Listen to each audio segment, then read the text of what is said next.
Hi again, everybody, and welcome to Inside Golf. I'm Harry Donahue, and today we're back in Far Hills, New Jersey, at the headquarters of the United States Golf Association. This is the entrance to Golf House, and as we showed you last week, since 1972, the USGA has maintained this headquarters, as well as maintaining its own museum.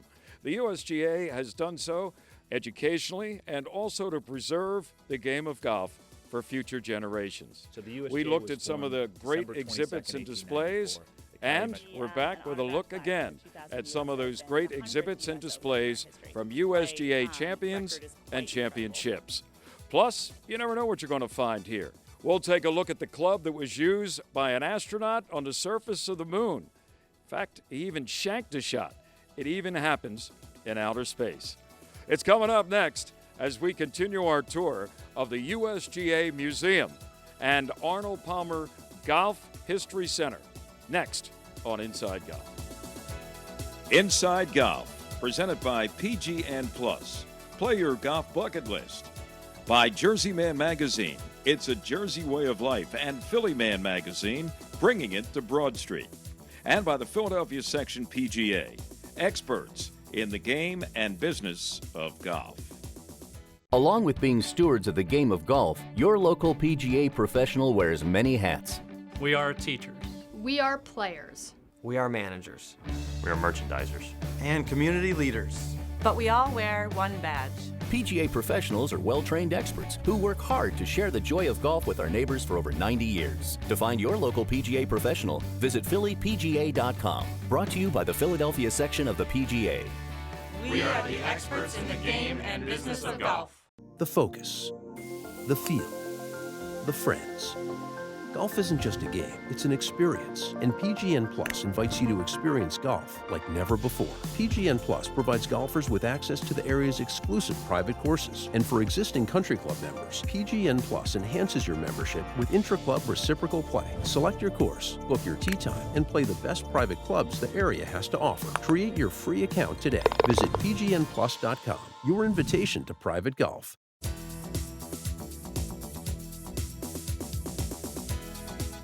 In addition to a collection from the various champions of USGA events throughout the years, here at the Golf House Museum, there is also a collection of early golf in the United States and what it looked like back when.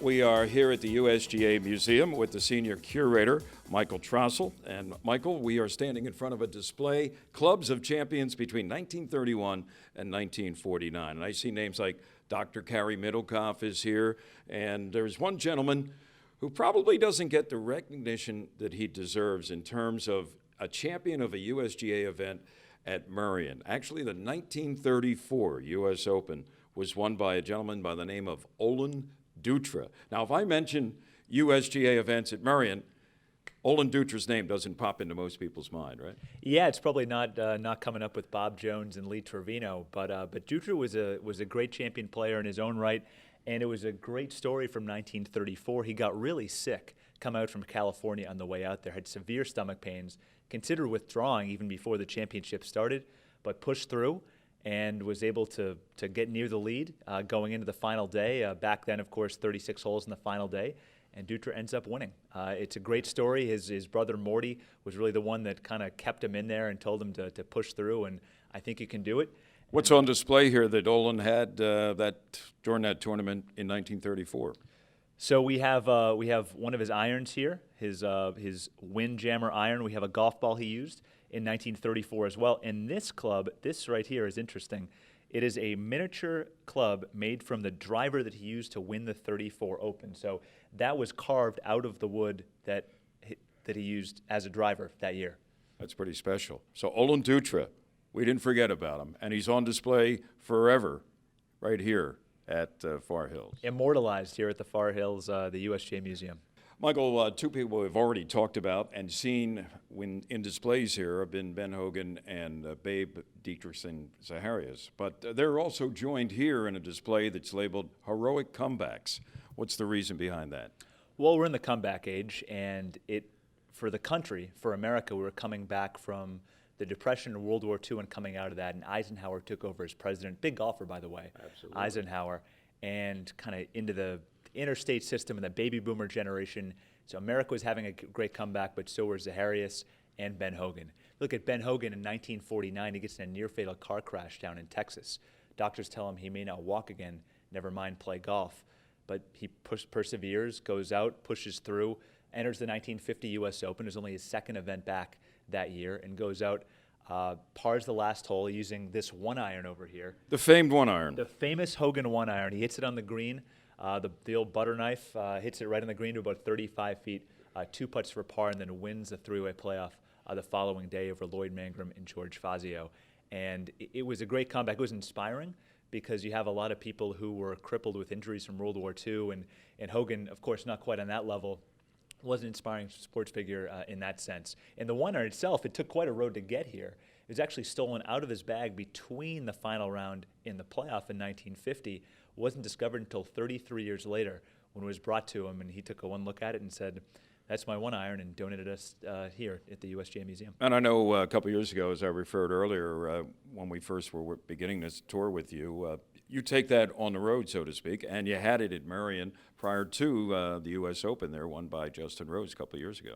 We did, and I think one of the coolest parts of that is we took the one iron out there, and we had the white gloves on, and brought it out, and Sergio Garcia and a few other players said, "Is that Hogan's one iron?" And they really have an appreciation for history, especially when you can bring an artifact like that back to the place that actually the history was made. And how about Babe here? What do you have of note from Babe's career? Well, we have a wedge that Babe used in the 1954 U.S. Women's Open, and Babe had an unbelievable athletic career. She played baseball, she played basketball, she bowled, and she did track and field. She won 3 medals at the 1932 games in Los Angeles, and then she turned to golf.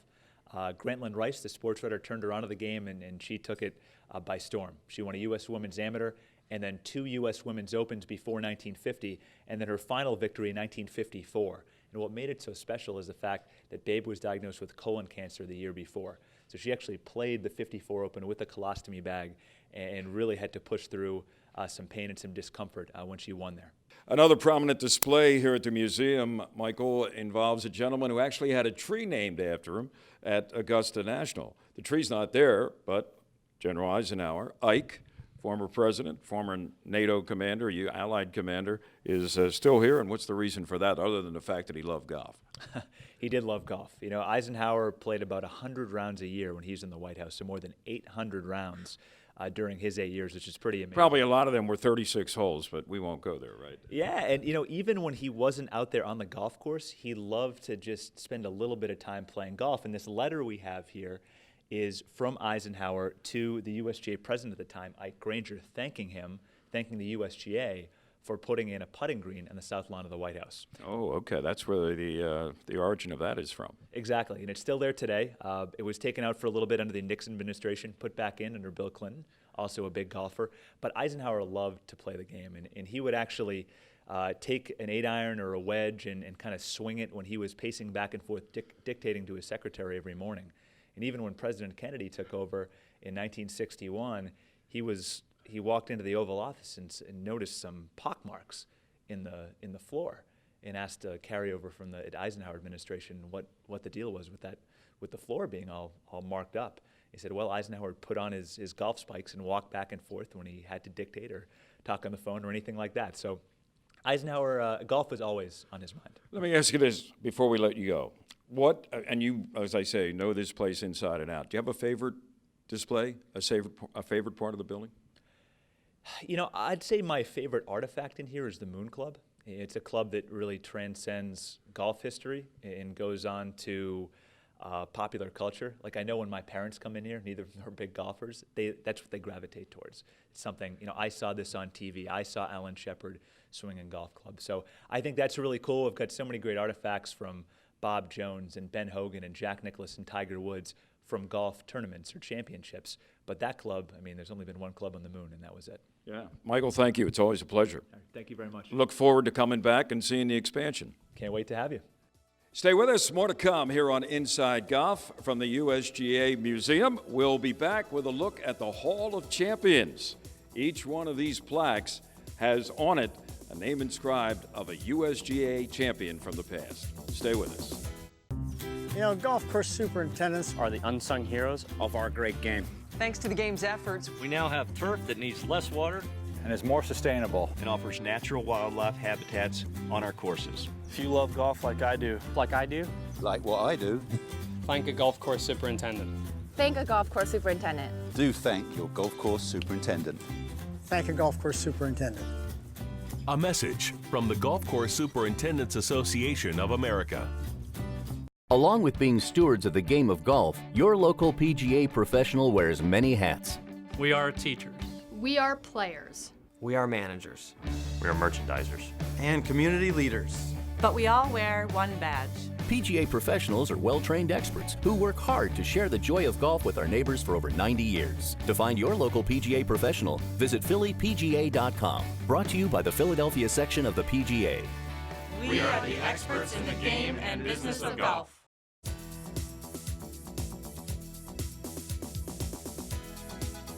Welcome back to Inside Golf. We continue with our tour of the museum here at the USGA headquarters in Forest Hills. We right now are in a room of the age of the superpowers, starting around 1960 and going up to 1990. And here with us to be our guide is Victoria's student. Victoria, thanks for joining us today. Happy to be here. Give us an overall sort of description of what's on display here. Sure. So in the 1950s and 60s, the game of golf's popularity grew exponentially with the rise of television. And that brought about a whole new cast of characters such as Jack Nicklaus, Arnold Palmer, Lee Trevino, and Gary Player.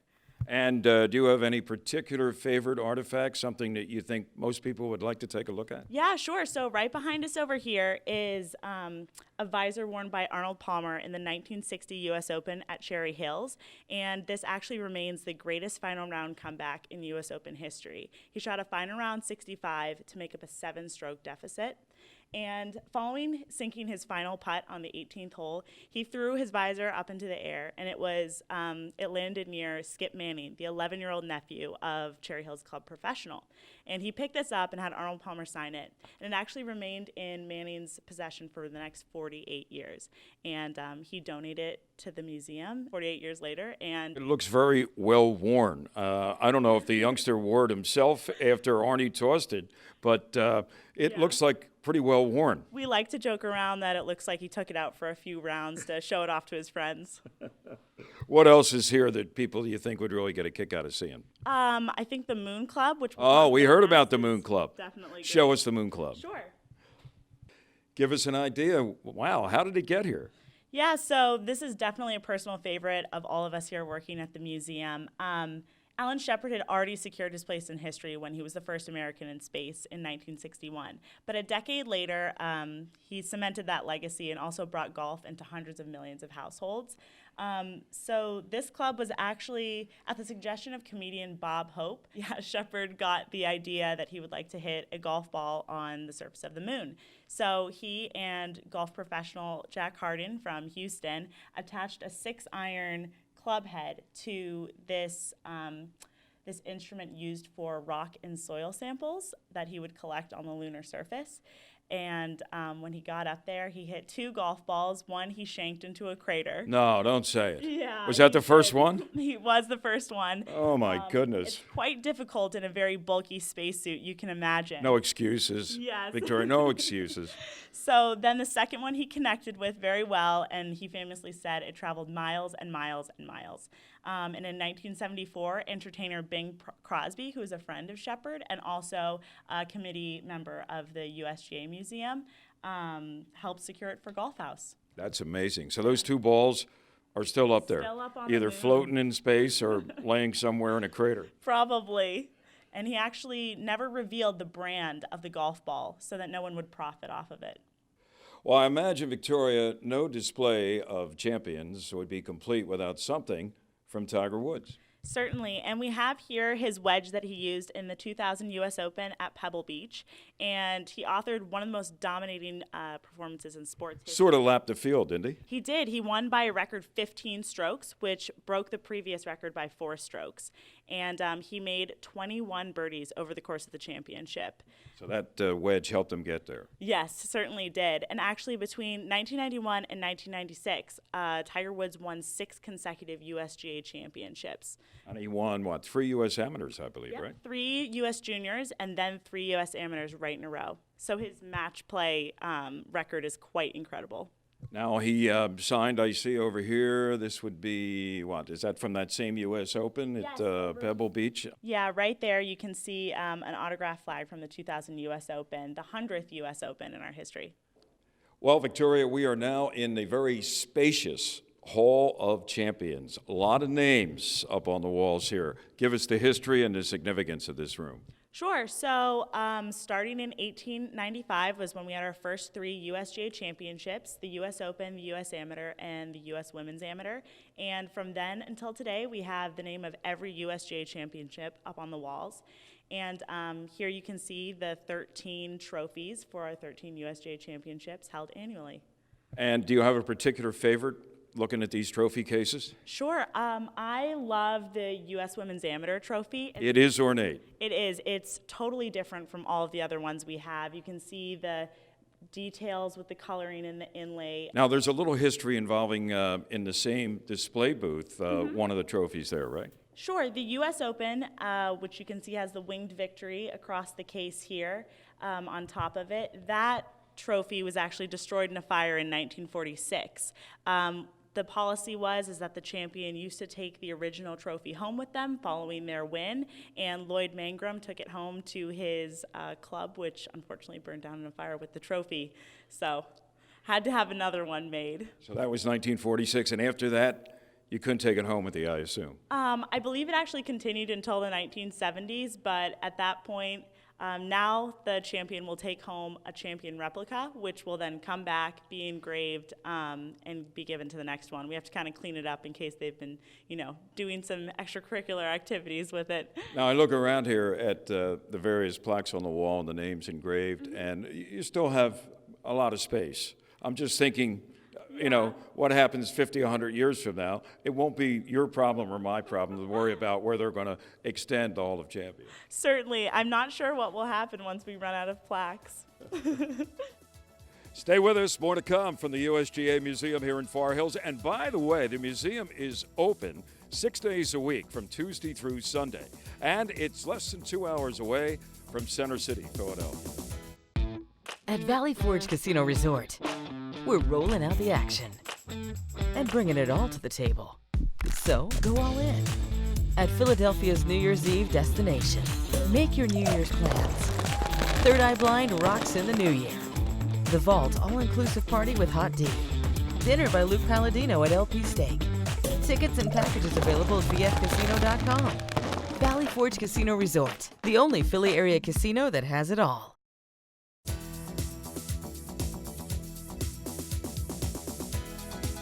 Welcome back to Inside Golf. Today, it's time for our teed-off panel, and we are at the Valley Forge Casino Resort here in King of Prussia, Pennsylvania. Our panel consists of Bob Shepard, longtime Philadelphia PGA professional, also the guy that's written books, and he is behind Pete Trenum, probably the #2 historian. Thank you very much. When it comes to Philadelphia golf. And not far behind is Joe Logan. Joe runs, of course, myphillygolf.com, Good to be here. and also a longtime contributor to Inside Golf.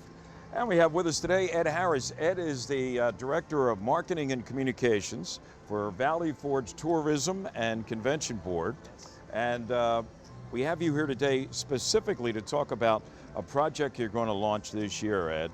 It has to do with, well, right behind me, Destination Montco Golf. Tell us what that is all about and what some of the goals are, and how Inside Golf and people out there can get to know more about you. Great. Well, first off, thanks for having me. It's great to be here today. Destination Montco Golf is all about the awesome golf we have out here in Montgomery County, which consists of 54 golf courses, 26 of which are public, which means we have golf for everybody. Novices, advanced golfers, different incomes, etc. And the golf out here is spectacular. I can just mention a couple of the names, everything from Tallamore out to Gilbertsville, down to Philly Cricket Club, and everywhere in between. Montgomery County is a really big place, but we've got really great golf here.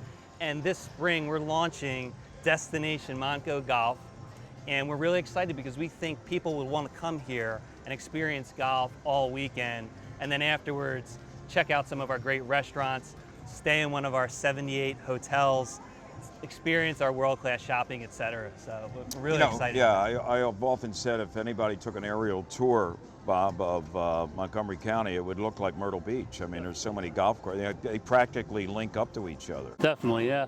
And it's surprising because you would think you'd be talking about Tucson or Orlando or somewhere, and it's this area, Philadelphia, eastern Pennsylvania, is just amazing for golf.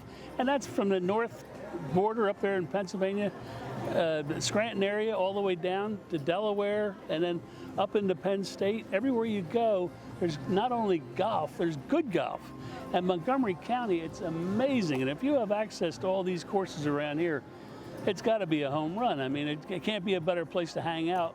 Again, because of the hotels, and we have all the little historical places, New Hope and Doylestown to visit while you're here. It's great. It's a great area, really.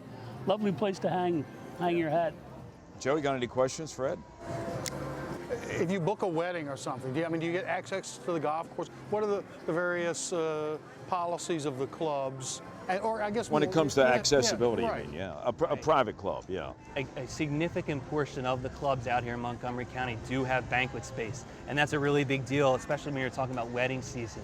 And so on our website at valleyforge.org, we're definitely pushing not only golf, but weddings, especially when you talk about getting into the months of May, June, and July. It's huge out here, and there's no reason why we shouldn't be able to offer a package of golf to the bride and groom who may be golfers or their wedding party coming from out of town to come and experience that. But that's definitely, working at the tourism board, a priority for us as we head into 2016. And we really haven't even scratched the surface in terms of some of the big stories we have out here in Montgomery County. But in 2016, we certainly want to lead off with something rich like golf, since we have so much of it here, as well as consider us for your wedding destination as well.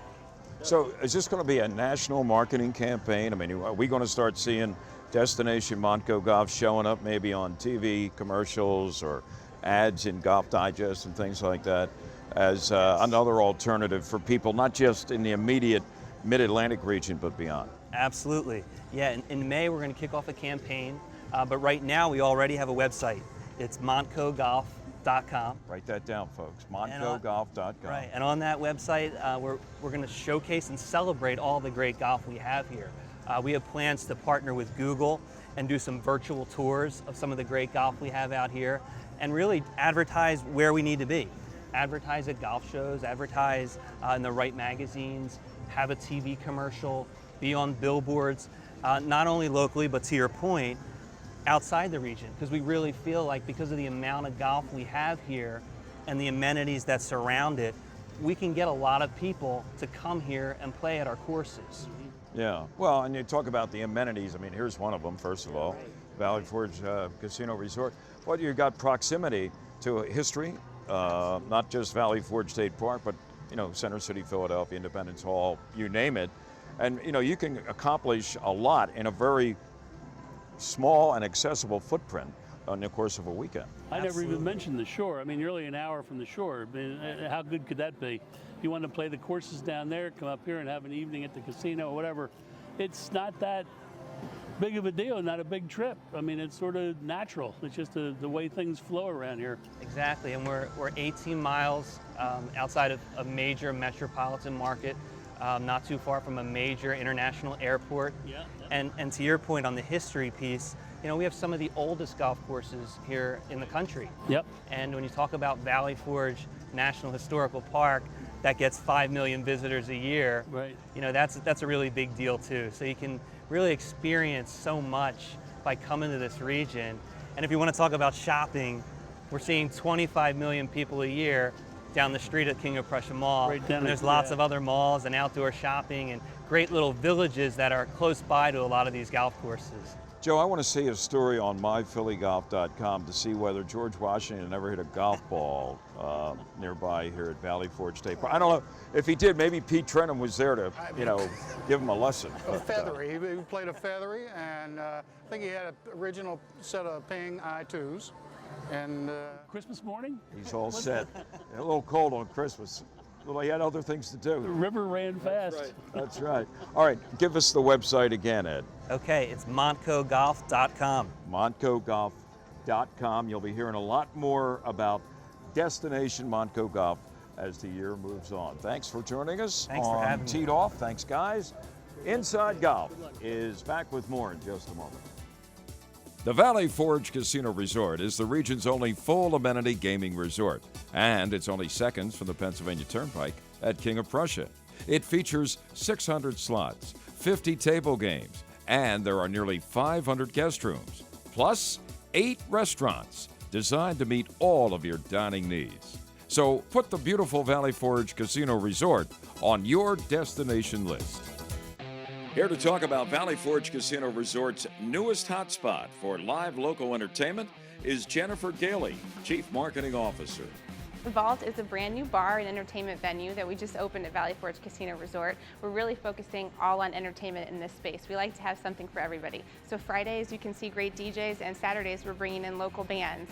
So while you're here, you can also enjoy our list of great craft cocktails. We do them, individual or also in large format crafts, which are great to share with the group. And then we have a great selection of craft beers on tap as well. So we have something for everyone, but it's all about great local entertainment that you can really experience while you're here at the Vault. Seek out this hidden gem for the best live and local entertainment every Friday and Saturday night, only at Valley Forge Casino Resort.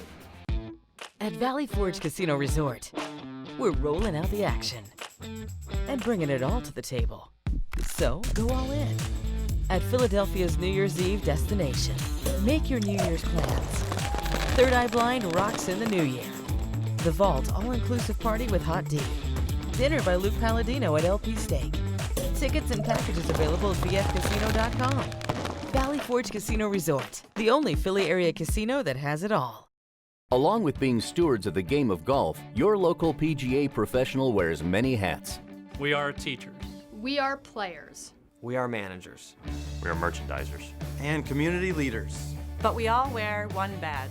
PGA professionals are well-trained experts who work hard to share the joy of golf with our neighbors for over 90 years. To find your local PGA professional, visit phillypga.com. Brought to you by the Philadelphia section of the PGA. We are the experts in the game and business of golf.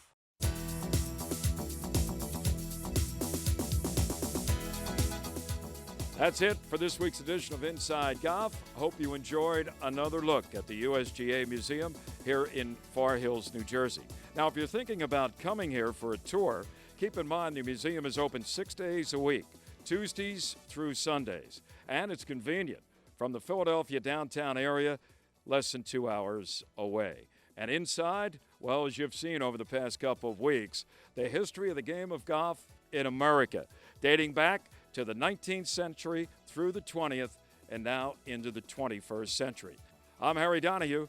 Thanks for joining us. See you next week on Inside Golf. Inside Golf, presented by PGN Plus. Play your golf bucket list. By Jersey Man Magazine. It's a Jersey way of life. And Philly Man Magazine, bringing it to Broad Street. And by the Philadelphia section PGA. Experts in the game and business of golf.